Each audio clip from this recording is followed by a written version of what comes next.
হঠাৎ করে আকাশটা অনেক অন্ধকার হয়ে গেছে, মনে হইতেছে বৃষ্টি আসবে। দেখেন, আর এই দিক দিয়ে কবুতরগুলো যার যার খোপে চলে আসছে।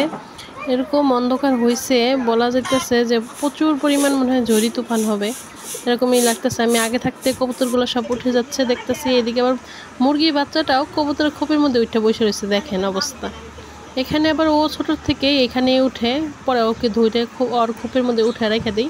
যার যার খোপে সে উঠে বসে রয়েছে। দেখেন আকাশটা প্রচুর পরিমাণ অন্ধকার হয়ে গেছে, এর জন্য তাড়াতাড়ি করে কবুতর মুরগি যা আছে সব উঠে ফেলাইতেছি।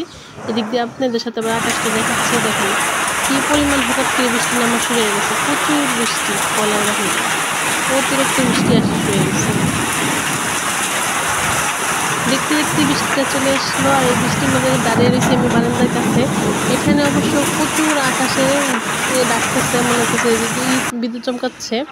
এখানে দাঁড়িয়ে থাকতেও ভয় লাগতেছিল। আকাশটা একসাথে আবার পরিষ্কার হয়ে গেছে, দেখেন কত সুন্দর এখন লাগতেছে বাহিরে, খুবই সুন্দর। এখানে একটু রোদ উঠছিল হালকা, আবার বৃষ্টিটা থাইমা যাওয়ার পরেই আমি বাহিরে আবার দাঁড়িয়ে রয়েছি। এখানে কবুতরগুলো আবার সব সাইডে দিলাম, সবগুলো বের হয়ে গেছে। মাশাল্লাহ দিলে সব মুরগি টুরগি সবই ছাড়া।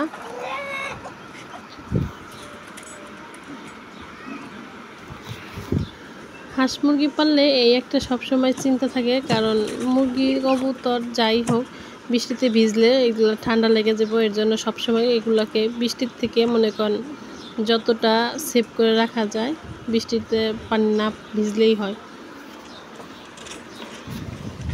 আমার ভিডিওটা ভালো লাগলে অবশ্যই আমার পেজটাকে সবাই সাপোর্ট করবেন।